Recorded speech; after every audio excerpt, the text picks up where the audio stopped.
నమస్తే, నేను Ashok Kumar. Welcome to our channel.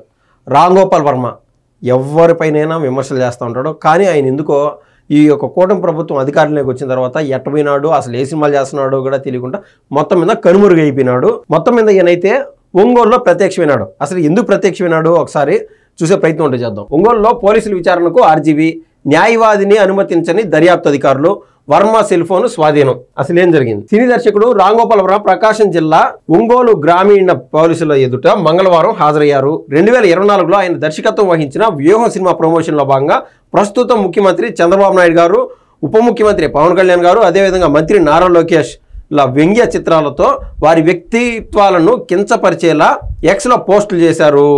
దీనిపై తెదేపా నాయకుడు ఎం రామలింగం ఫిర్యాదు మేరకు మద్దిపాడు పోలీస్ స్టేషన్లో కేసు నమోదైంది. సో మనకు అందరికీ గుర్తు చేసుకుంటే వ్యూహం సినిమా తీశారు.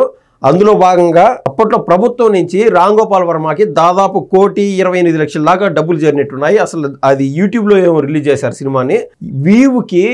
ఒక్కొక్క వ్యూకి 700 రూపాయలు చొప్పున పే చేశారంటే వచ్చిందే తక్కువ వ్యూస్. అంత అట్టర్ ఫ్లాప్ అయిపోయింది సినిమా. కానీ ఆ సినిమాలో నారా లోకేష్ గారిని, పవన్ కళ్యాణ్ గారిని, అదేవిధంగా చంద్రబాబు నాయుడు గారిని వాళ్ళ వ్యక్తిత్వాలను కించపరిచే విధంగా ఆయన చేసినటువంటి వ్యవహారం మనం చూసాము.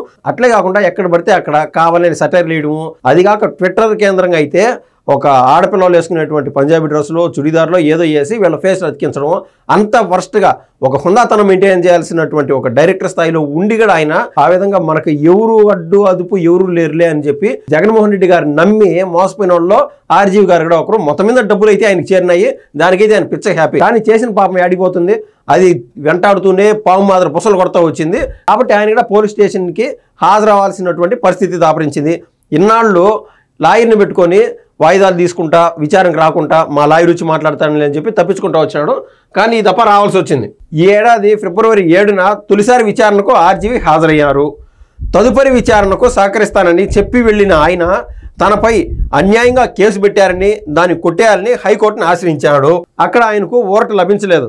ఈ నేపథ్యంలో మరోసారి విచారణకు హాజరవ్వాలని ఒంగోలు గ్రామీణ సిఐ ఎన్ శ్రీకాంత్ బాబు జూలై 22న వాట్సాప్లో నోటీసులు పంపారు. దీంతో మంగళవారం ఒంగోలు వచ్చారు.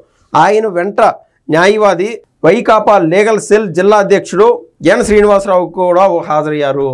కాబట్టి వైకాపాకు సంబంధించిన లాయర్ హాజరైనాడంటే క్లారిటీ ఎవరు జగన్మోహన్ రెడ్డి చెప్పడం వల్లే, జగన్మోహన్ రెడ్డి ముఖంలో చిరునవ్వు కోసమే ఆర్జీవి ఎంత తప్పనమన్నాడో మనకైతే అర్థమవుతుంది. సో వైసీపీ ఇతని వెనక నుండి సపోర్ట్ చేసే ప్రయత్నం అంటూ చేస్తున్నారు. అయితే పోలీసుల విచారణకు న్యాయవాదిని అనుమతించలేదు. ఫిబ్రవరిలో జరిగిన తొలి విడత విచారణలో ఆర్జీవి తన సెల్ ఫోన్ తీసుకెళ్లలేదు. మంగళవారం విచారణలో దర్యాప్తు అధికారి శ్రీకాంత్ బాబు ఫోన్ స్వాధీనం చేయాలని, విచారణ దాని మీదే ఆధారపడి ఉందని స్పష్టం చేశారు. ఫోన్ తన న్యాయవాది వద్ద ఉందని ఆర్జీవి చెప్పడంతో ఆయనకు పిలిపించి వర్మ సెల్ ఫోన్ స్వాధీనం చేసుకున్నాడు. నాకు తెలిసి అది 1,200 రూపాయలు, 1,500 రూపాయలు ఫోన్ అప్పచెప్పింటారు.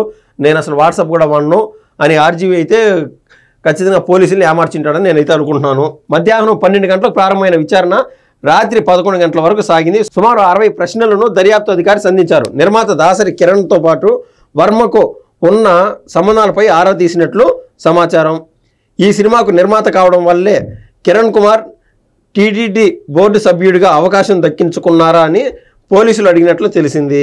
అప్పుడైతే అందరూ గుర్తు చేసుకుంటే అసలు వాళ్ళకి అధికారం ఉన్నదని చెప్పి చిన్న అహంకారం చూపిలా ఫ్లైట్లో పోయేటప్పుడు ఇదే దాసరి కిరణ్ సెల్ఫీ ఫోటోలు తీసుకోవడం ఆర్జీవితో, మీకున్నది వ్యూహం సినిమా వచ్చింది రచ్చ అని చెప్పి రకరకాలుగా అధికార మతంతో వీళ్ళు చేసినటువంటి కుయుక్తులు, ఓవర్ యాక్షన్లు అంతా ఇంత కాదు.